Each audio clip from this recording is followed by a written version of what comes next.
Welcome to the Hollywood Raw Podcast, Raw Rundown, where we give you the top 10 stories of the week so you know everything that's going on in the world of entertainment news. We are the Hollywood Raw Podcast, the #1 entertainment news podcast. Thank you guys for checking out our podcast. You guys heard us this week kind of rambling. We did a lot of news last week, which, Dax, I didn't tell you. So 2 weeks ago, we had Don Lemon on the podcast. Yep. Was it 2 weeks now or a week ago? 2 weeks ago. A week and a half ago. Week and a half ago, we had Don Lemon on the podcast, and we made a lot of news. And I got nervous because he hasn't reached out to me regarding it. And I was like, but he did reach out to me, and he said, he did? Yeah, he did. He was just cool with it. He was like, dude, you got me in so much fucking trouble. I was like, Don, I'm so sorry. Did you really I agreed with you and the stuff you said. He's like, no, it's all good. Trust me. He was just kind of like amazed. We asked him to come on like 15 minutes before we recorded, and I think he's like, what did I get myself into? Probably his publicist was like, what did you do? But he called me and we didn't piece things up. He was just totally cool with it. He's like, yeah, I stand by what I said, and know what? I appreciate him just being like, no, I'm not going to take back what I said because of public perception. And again, some people did not agree with him and some people agreed with him. And we unfortunately got some negative reviews on our podcast for his thoughts, but it's like, that was just his thoughts. It's not our podcast, so please, guys, give us a review. It'll help us out. That would be nice. I was going to say, I always find it funny when someone will come on the podcast and they're shocked with how much publicity they get off of it. How many people are you, afterwards are like, do you know how much I'm paying my publicist to get me press? And I did your podcast not really thinking much of it. And I got more press off your podcast than I've got in a year with paying a publicist thousands and thousands of dollars. I'm like, dude, I don't know what to tell you. We have a lot of people who work for magazines and blogs and TV shows that listen. So I don't know what to tell you, but I'm glad it worked for you. Yeah. I mean, it's funny because a lot of celebrities now, when they do podcasts, they do the bigger names, and I get it. With that said, sometimes it's a bigger name, but we hit more people.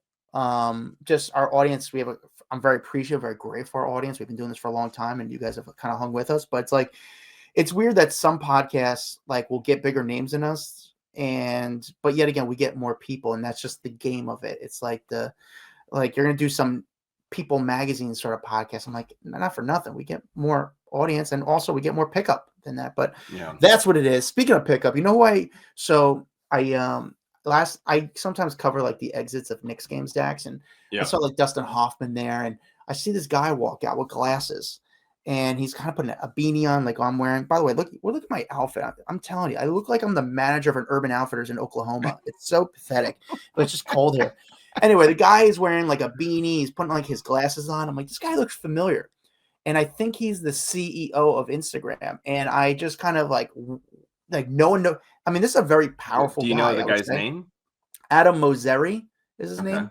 And I'm like, I'm just going to try and see if I could get this guy. I think it's him. And I'm going to just try and throw it out there and act like he's the guy. And if it's not the guy, it's going to be very weird and awkward. Or if it is, it's going to be great. And it's happened sometimes. I start talking to someone. They're like, who do you think I am? I'm like, that's you? And they're like, no, nothing. Actually, funny story. One time I got a guy who I thought was one of the owners of the New York Giants. Turns out he goes, no, the guy said, I'm just some schmuck that does retail. And and I go, who do you work for? He goes, J. Crew. And this was years ago. This is probably 6 years ago. And I said to him, I was like, love your stuff, but it's getting way too expensive. The guy laughs and goes, give me your number. I gave him my number, get a call from the secretary. The guy was the CEO of J. Crew. No. I had no idea. So the guy, I had no idea that was the CEO of J. Crew. And I got a personalized car from him. Actually, I think I might have it right here. I think I might have it. I don't know. I got to find it. It'd be really nice. But he sent me a handwritten and goes, hey, Adam, great meeting you. I hope you got who you were looking for. Hope to see you soon. And it was from the guy's name. And I got to look. I could probably find it online who the guy was. And he sent me a $200 gift certificate to J. Crew. That's awesome. So you got one pretty cool. shirt. Yeah, I got one. Thanks for one shirt. But you know what? Such a nice, cool gesture to do a handwritten note like that. It was just that is cool. So sweet and nice. Okay, so go back to your story of the CEO of Instagram. So I'm so fascinated here. So I put the camera on the CEO of Instagram, and I try. I just kind of I didn't even care about the celebrities. I didn't even care about Dustin Hoffman. I just kind of did some like real. I didn't have time to research them. I just got the CEO of Instagram. You want to hear it? Yeah. Brother, you got the hardest job in America with Instagram, my friend. I appreciate it. How does it? Is it stressful doing what you do, or what? It's no, it's a lucky. I'm lucky to have it. It's a great job. How long have you been with the companies? 16 years. It's pretty incredible what it's become in 16 years. What's the key to getting more likes, more follows? Like when you see everyone playing with the algorithm. Silver bullets. No silver bullets. You gotta experiment. Try to make sure you're true to yourself, and also figure out what resonates. And what works this week might not work next year, unfortunately. But so there's no algorithm hacking. It's not, unfortunately, no, not like that. So what about the hashtags? Do hashtags still work? They don't. I'll tell you that. They don't work. One last thing. Is there any other Instagram tips to getting more followers and stuff? Anything that you can tell people?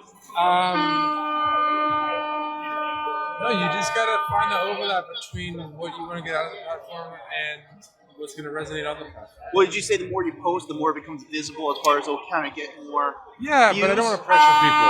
Who's your favorite person to follow on Instagram? No, last question. Favorite person to follow on Instagram? There's one that you're obsessed with.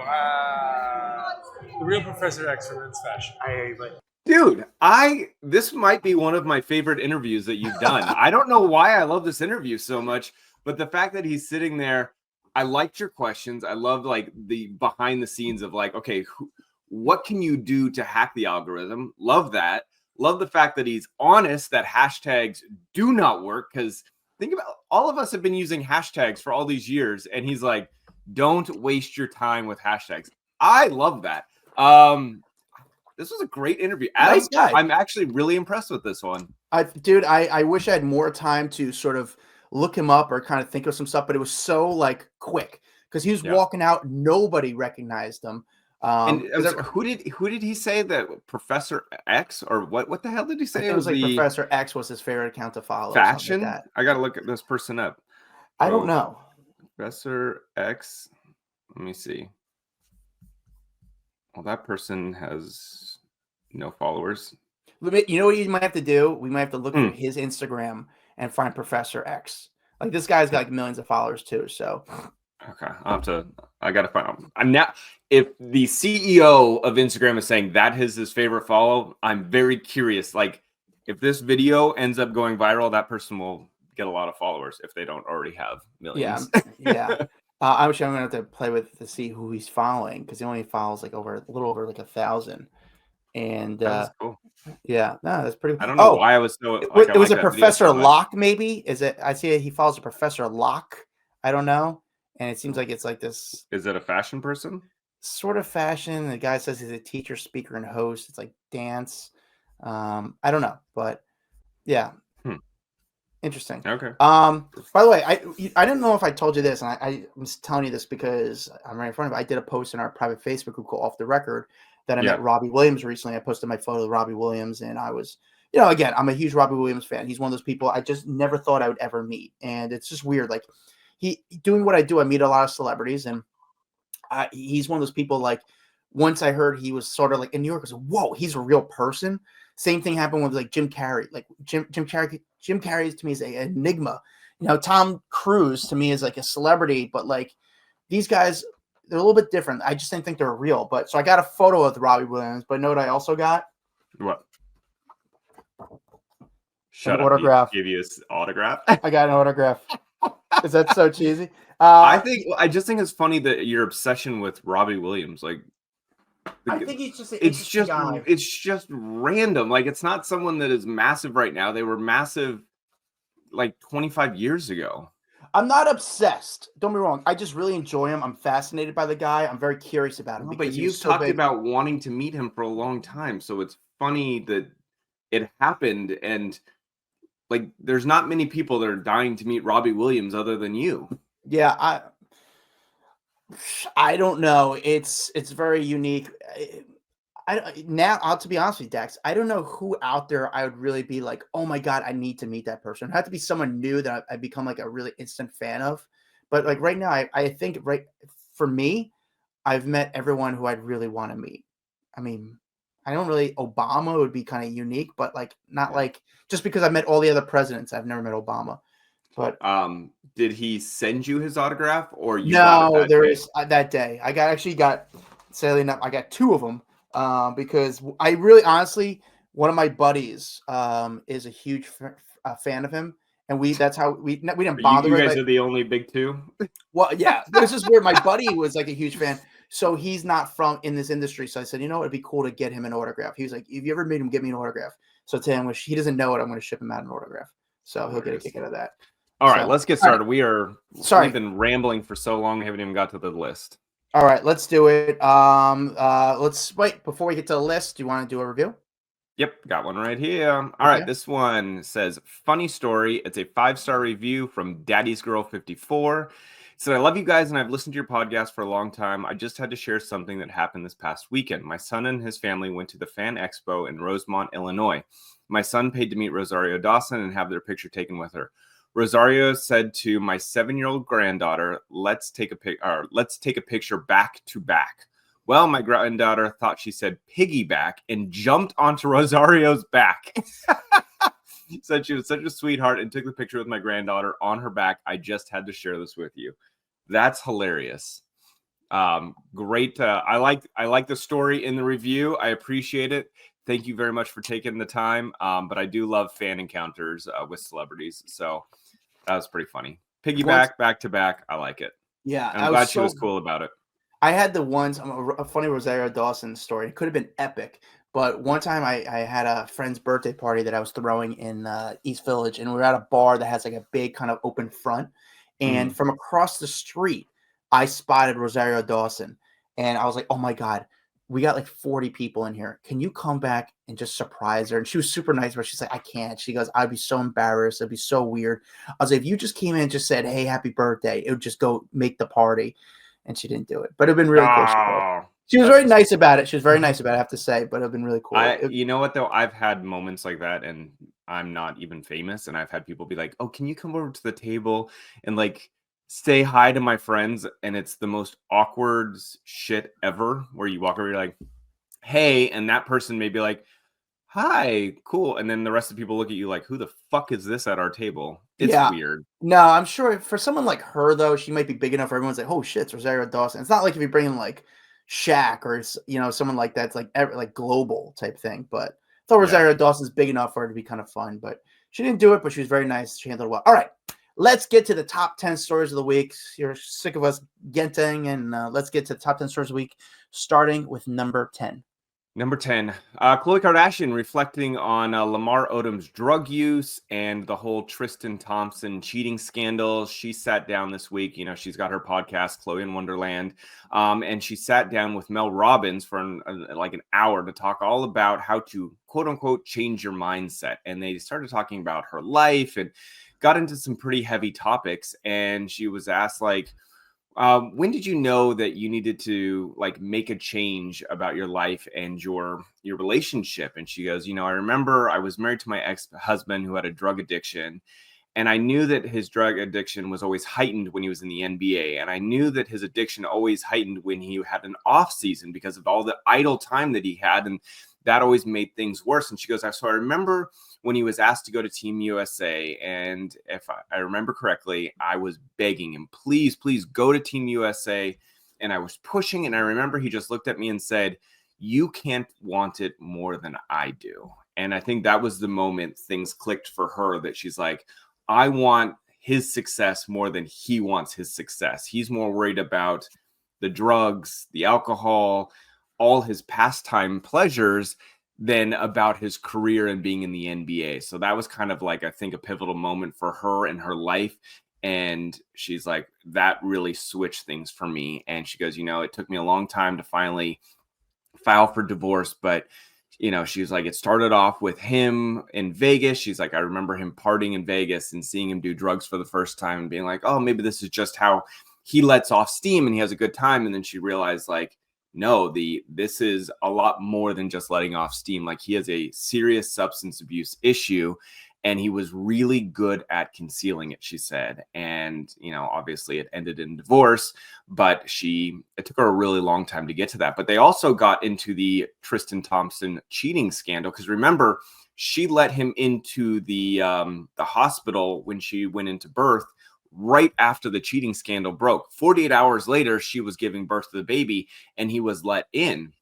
And she was talking about how, you know, she was like, I need to do this for the baby. That was really what it came down to. Like, people are like, are you sure you want to let him in? And she goes, we're filming. Like, I want, and I think it was like home video. I don't think it was like necessarily for the Kardashian show or whatever, but she was doing a home video.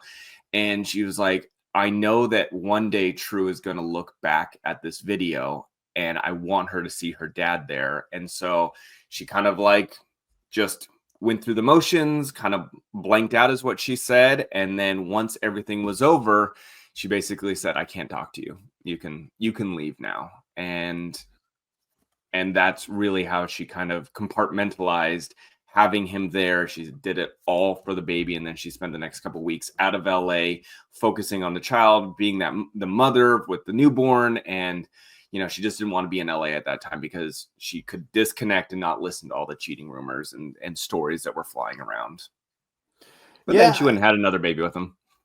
I know. Part of me wants to be like, she's, you know, and I think majority of me says she's such a strong emotional person. Like, she's been through so much, but she's able to kind of keep it together during these really difficult times, because she's been through a lot, not just in her dating life, in her whole life, you know. But the other part of me is also like, I want to shake her and be like, do you not see the clues that this might not be the right guy?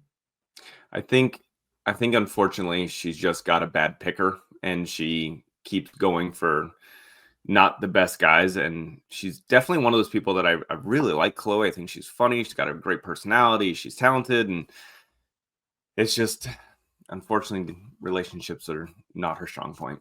Yeah. I mean, but you know, I kind of like her kind of saying her perspective, because I just hope the general public, because we're all big on public perception, the public perception, I would think people, I'm assuming people are like, Khloé might be everyone's favorite Kardashian just because they just love her and she's fun. But also, like, I think you got to really give her that perspective of how much she's been through and how much, like, she's pretty cool. Like, it's very admirable what she's doing. All right, Dax, number 9. Lisa Kudrow and Mira Sorvino, they're returning. We're going to get another Romy and Michele's high school reunion. It's going to be the sequel. This is a big deal. Fans are going crazy. This has been a cult classic for many, many years. It was released back in 1997.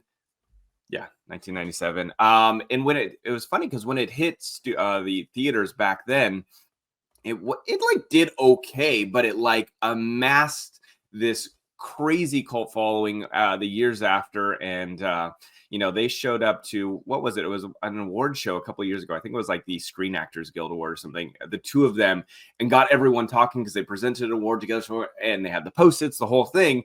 And that was kind of the moment that I think it kicked it off, and they saw the excitement that there could potentially be a following still for Romy and Michele. And now it is actually happening.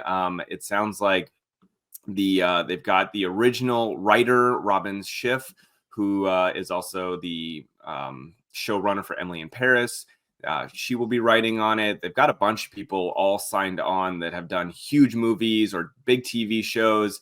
I want to say Lawrence Mark is going to direct it. He did Jerry Maguire, The Greatest Showman, and I guess Barry Camp, who did Catch Me If You Can, is also producing. So it's like a bunch of big people all coming together to revitalize this franchise. So kind of exciting. I know Alan Cummings is saying that he'll be back as well.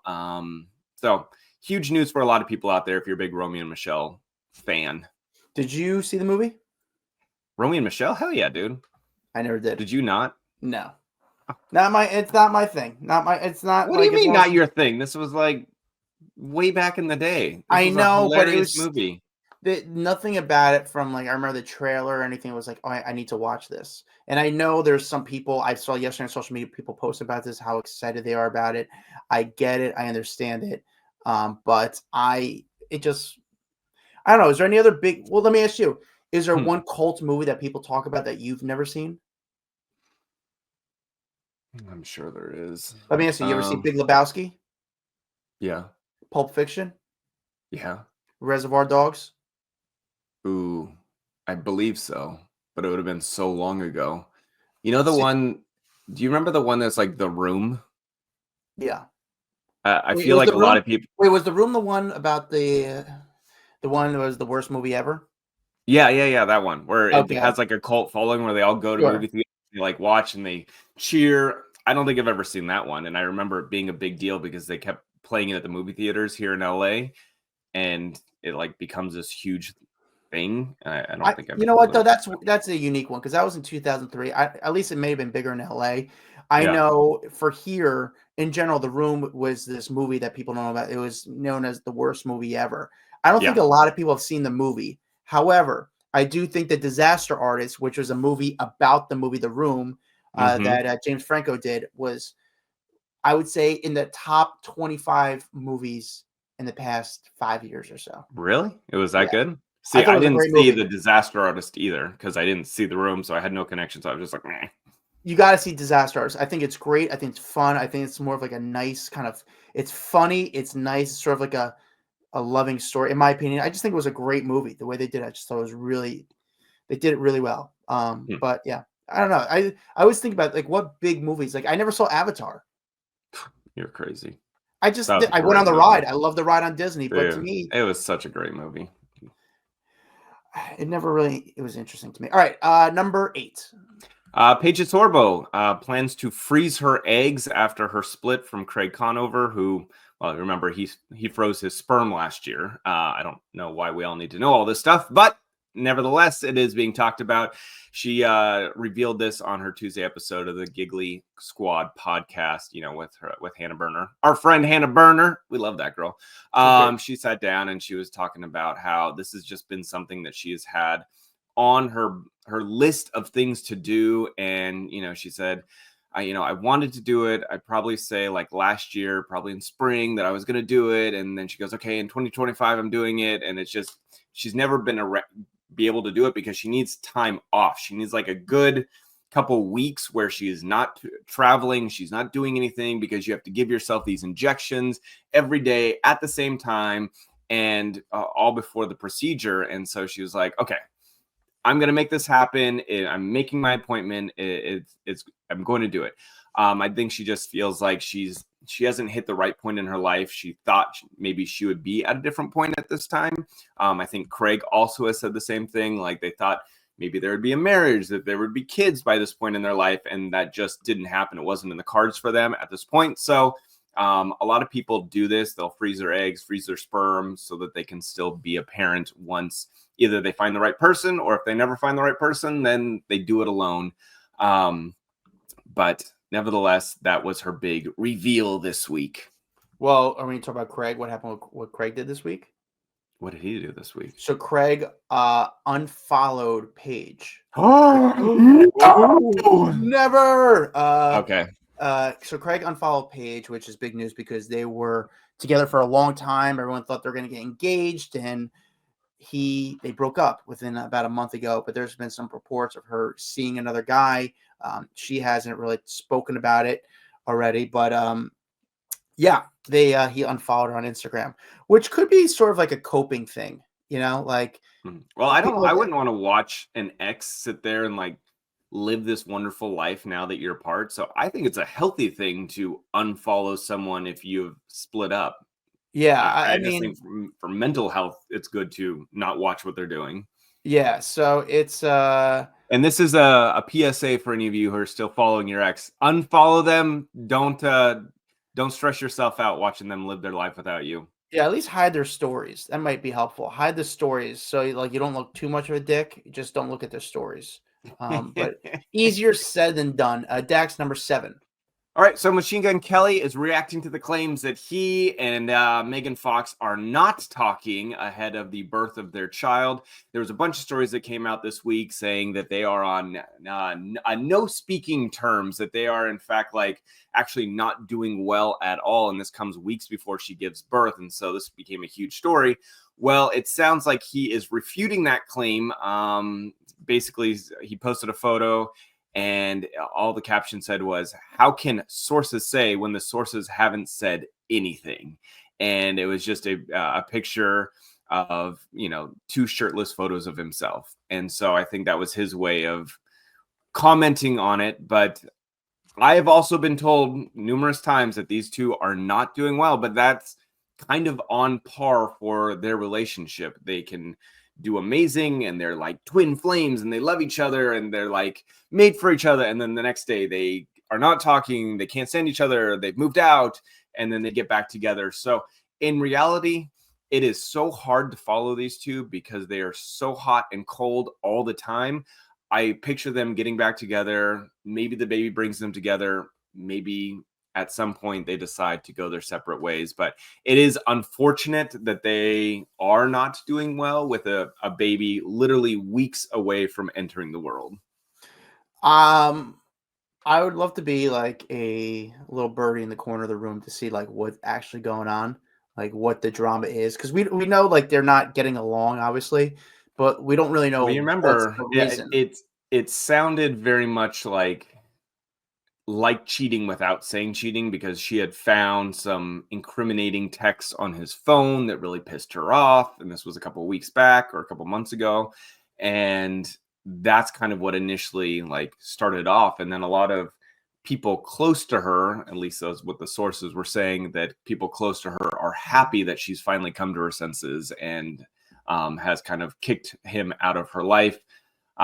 Whatever, we'll see how it plays out, because again, we've seen them break up and get back together 75 times. My guess is when the baby comes out, they're going to get back together. I think once they see the face, things will become more real. There's hormones going on right now, which, you're going to go crazy on hormones. But everyone, there's a lot going on at the moment, I think. But once they actually see the baby, it's going to kind of ground them a little bit and bring them back to their core, and they'll be okay. At least okay for a little bit.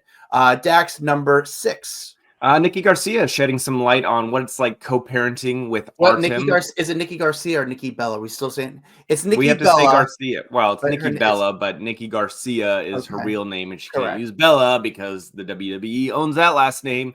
But she's, and obviously we've been talking about Nikki and Artem's huge divorce, the domestic violence allegations, his arrest, all of that.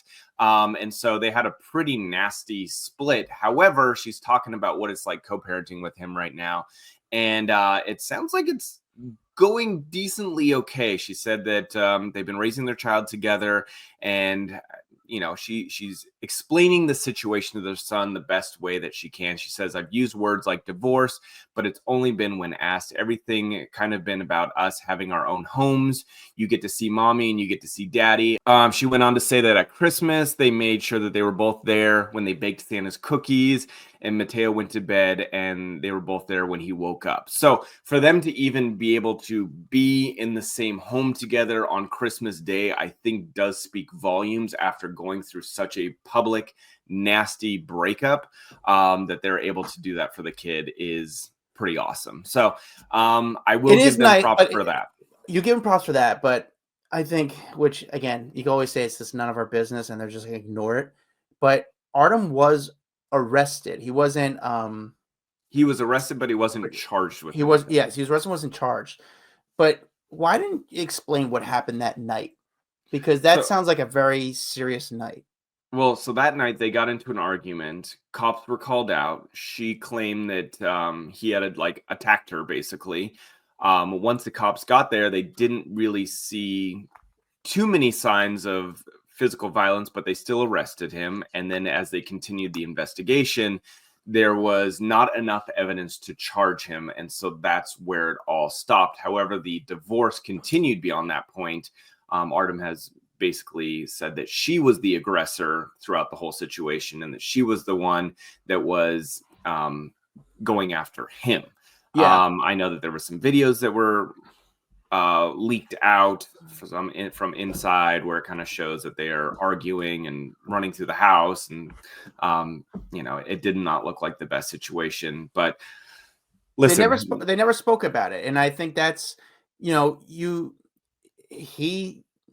his career took a big hit because of it. He left. Yeah. That was one of the reasons he was so upset. Was he was like, she's getting job opportunities while I'm not able to do anything. I've lost Dancing with the Stars. I'm losing, hundreds of thousands of dollars, and I didn't do anything. Is what he claims. So. I think what she could have done in this interview is, and again, we don't know what the real relationship is between her and Arden. They sort of ignore it. I'm sure the questions were put out in advance, so that was part of the deal, was to say, all right, here are the questions.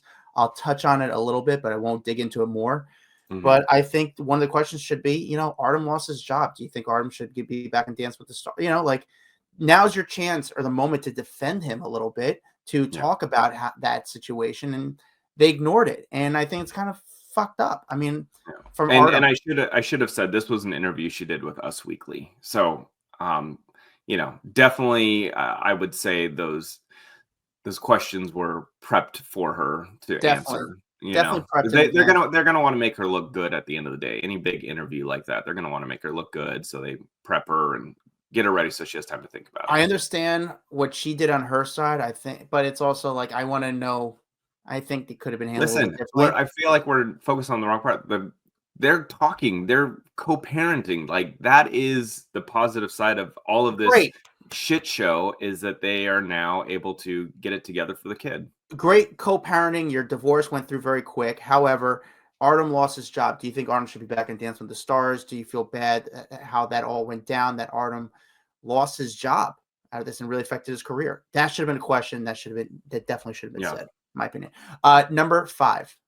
Anthony Mackie having to step back. A lot of comments he made this week after he had some huge backlash for kind of disparaging the Captain America character. So, he started this whole promotional tour for Captain America, A Brave New World. He was in Rome, and he was asked about the character, and he said, Captain America represents a lot of different things, and I don't think the term America should be one of those representations. He says it's about a man who keeps his word, who has honor, dignity, and integrity, someone who is trustworthy and dependable.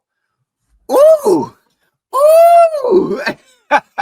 And so, obviously, saying something like that pissed off a lot of people. They're like, what the hell are you doing?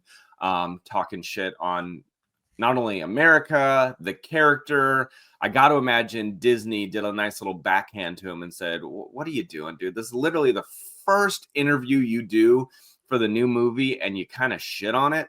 And so now he is, trying to fix the situation. He said, let me be clear about this. I'm a proud American, and taking on the shield of a hero like Cap is an honor of a lifetime. I have the utmost respect for those who serve and who have served our country. Cap has a universal characteristics that all people all over the world can relate to. So he's trying to make good on those comments and trying to win back some fans there, because I can tell you, when you don't sound patriotic, you're going to piss people off. When you don't sound like you like your character, you're going to piss people off. And he kind of was able to do all of that in one fell swoop. I'm not an Anthony Mackie guy. I mean, I've met him multiple times. The movie looks pretty decent. Personally, like, the guy's never really the warmest or nicest guys. What do you think of his statement? I think he had to make a statement. I mean, you can't say something like that and then expect people to not come after you. I was saying the other day, I was like, I feel it's obviously a political statement, right? Right after Trump wins, I feel like it's a political statement. However, my thing is, when I think of Marvel movies and the actors, like, there's a certain moment where I like to get lost in that, because I feel like every day we are so bombarded with political news that I like to escape the political news with Marvel movies and with just entertainment. And when it gets pulled together, that's when I'm like, oh no, don't talk politics. Like, just can we just enjoy the movie, or can we just enjoy thinking about the movie? So that's the thing that I get annoyed with. Yeah, I imagine how pissed the studio must be because they put so much money into this movie. It's such a big budget film. We just want everything to go well. Just go out there, be our pony, go out there and just promote this movie. And then obviously he puts out a statement or comment like that, and it's like, no, you pissed off the fan base, and that's just something. So I'm sure he was getting. Well, I don't even know if he was getting nudging from the studio because they wouldn't do that. I would have to imagine his internal team's like, you gotta change this. You can't. Yeah, you can't let this one go. When you don't sound like a proud American, you're gonna really tick off a lot of people. Especially because if you want to keep doing these to be part of that type of franchise, I mean, the amount of money you can make. And listen, don't get me wrong. I think if you have political beliefs, I think that you can have political beliefs and you can put out whatever statement you want. I just think when it's tied to like a giant Marvel Disney movie, that might not be the moment to say that. But if you want to get on your Instagram, you want to go on X, you want to like shit all over politics, by all means do it. I'm not saying keep that to yourself. I just thought in the moment, that's your job. Your job is to promote a movie. Yeah. All right. Dax, number 4. Number 4, Rachel Kirkconnell revealing the real reason that Matt James dumped her. She did a whole sit-down interview with Call Her Daddy. And she wanted to talk about, I guess, the real reason behind the big split between her and her boyfriend of 4 years. And she flat out denied any cheating rumors. They said that the breakup really came out of nowhere during a fight. She said that they had just met up in London and had traveled to Tokyo together earlier in the month. When the unexpected breakup happened, she recalls how they were arguing over where to go to dinner, and he got annoyed with her. And then after a tense meal, she said she got emotional when she felt like it was that she was disappointing to him with her dinner choice. And it's like, okay. He was like, I'm just confused. Like, why are you so upset? Like, what was that? And I explained to him that I felt like I let you down, whatever, blah, blah, blah. They're arguing over dinner and her not being happy and him not being happy. And then it was like the next morning, he basically said, okay, we're done. And he said, we're in good moods. And I think it was one of those things where little arguments open up a can of worms, but he broke it off and just kind of moved on. And that was it. And she's like, I thought we were going to be talking about engagement rings and wedding dates. And then it got tense and ended. So it's funny, when we talked about last week that they broke up, I mentioned, my thoughts on him, and I didn't know if people are going to give me some blowback on it.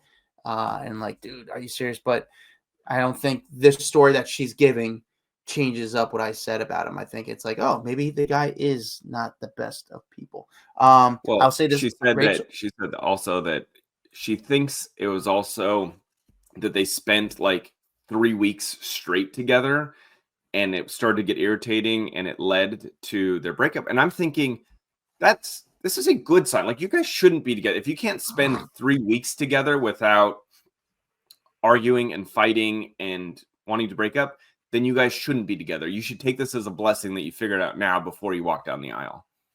Yeah. I said it last week. I think she's one of the prettiest in person I've seen as far as the bachelorette, bachelor people. Yeah, it's sorry. But again, it's like this influencer world. They're gonna try to. She's on the campaign right now, the Rihanna chicken fry, like, poor me. And I get it. Listen, it's a terrible situation, I'm sure. But now it's a chance. How do you monetize it? How do you take advantage of the situation for her? Hold on, she career? had one other quote I need to say. He said she was talking about what he said and said, at the end of the day, there were just qualities about me that he worries about having in a wife. And at the end of the day, there are just things that we aren't compatible with, and that the whole accountability and saying sorry and all that was really the main things. Man, can you imagine being told, like, there's qualities about you that I don't want in a wife? Oh, yeah. That was brutal. Yeah. I'm sure she'll do okay. She's a very pretty girl. I would be curious who she dates next. I'm curious if she does a podcast for Dear Media or Alex Cooper's network. I'm sure she's trying to figure that out. I was surprised how quick she did an interview with Alex Cooper. Like, I wonder if Alex Cooper reached out to her or if she reached out to Alex Cooper to kind of get the word out. But yeah, I mean, if I was Alex, that would be, and you know her, get her on as fast as you can, because that's when the news is hot. That's when people are going to care the most about the story. How great must it be for Alex Cooper that it's like she doesn't need to chase these people anymore. Like someone else chases Rachel Kirkconnell now, and she's like, yeah, it's she's probably got quite the team going. Yeah, it's pretty good. Dax, number 3. Kevin Costner's ex-wife, Christine Baumgartner, engaged to his former friend. This comes after a very long, very bitter divorce, but she is looking happy and she's found love again. She's engaged to now her boyfriend of over a year, Josh Connor, who happens to be one of Kevin Costner's former friends. And I guess she said yes to Connor beachside as he proposed to her in Santa Barbara, California, on January 26th, and this was less than a year after finalizing her divorce with Costner. And I remember Costner very much alluded to the fact he believes that relationship was going on much longer than they led on to. And that, they were basically saying, no, we were friends during the marriage between her and Kevin. Like, no, we weren't together. And Kevin has disputed the timeline that they have presented to people. So anyway, they were in New York. There's a bunch of photos of them showing up to a restaurant and looking very, very happy together. Yeah. Why do people care about this story so much? Like, for it to be number 3 in our rundown seems wild. Because I could care less. I think the storyline for her is it was such a public divorce. It was such a wild divorce. It took a long time. I think Kevin said it took a lot out of him, like, energy-wise. And then all of a sudden she gets married a little more than a year later with one of their close friends. So I think it's just like, if it was just some random guy she met on an app, I think people would be like, okay, but now that's one of his close friends. Can I say something that I don't want you guys to judge me? And people would say, how that person look? Either way. Okay. I met her one time with Kevin Costner. She's like beautiful in person. Why don't you say that about everyone? But I was just saying, no, I met her I met her with Kevin. Stunning in person. Very pretty woman. Okay, back to the show. Random thoughts with Adam. Okay. But very pretty in person. She moved on. I mean, is this a good? I would think this is somewhat of a good thing. I know it might be a little bit weird or yucky because it is their former friend or Kevin's former friend. But like, she's moving on with her life. So I think this is somewhat healthy. I would think Kevin's probably somewhat happy about that. Like, if you were Kevin, I don't even know what I would think. Yeah, I don't. He's too busy trying to hook up with J-Lo. I'm moving on from this story. I literally don't care. Okay, moving on. You know what? Yeah, I get that's. I mean, next we know one of his ex-girlfriend. Yeah, who cares? All right, number 2. Number 2, ASAP Rocky's trial has continued on. It's been going on for the last couple of days. Started on Friday of last week. And guess who showed up to court this week? Rihanna. She was there. She showed up to support him. She sat in like the front. She was in between his mother and his sister. And I think that was to really show like, hey, I'm here to support my man, to be there during all of this craziness. And keep in mind, the jurors definitely noticed her. She did decide to walk in low profile, though, because he's been coming in kind of like the front door, and it's just a paparazzi crush outside. She chose to come in kind of more of a low-key entrance, avoid all the cameras, but she definitely was there. There was a bunch of testimony this week, but by A$AP Rocky, who is the guy who claims that A$AP Rocky shot at him, and basically a bullet grazed his knuckles during an argument a couple years back in Hollywood 2021. And he says that he has lost a lot of relationships. He's lost a lot of business since all of this going down. Friends, family, everyone calling him a rat for blaming A$AP Rocky for this altercation and calling 911. And, the big thing that I keep going back to that I find so strange is that cops were called out. They did not find any bullet casings, but like A$AP Rocky went back to the scene of the crime and found the casings. They didn't match with any guns that were at A$AP Rocky's house, but he says, no, I found them because I knew where the shooting was, so I located them. seems a little fishy to me. A$AP Rocky has been saying that gun was not even a real gun. It was a prop gun from a music video. And so there's no way that there was casings on the ground. They were blanks, if anything. So like, knock it off. Either way, A$AP Rocky now is, if he is found guilty, could face 24 years in prison. And, he already passed up a plea deal. So I think he feels pretty confident in this case going his way.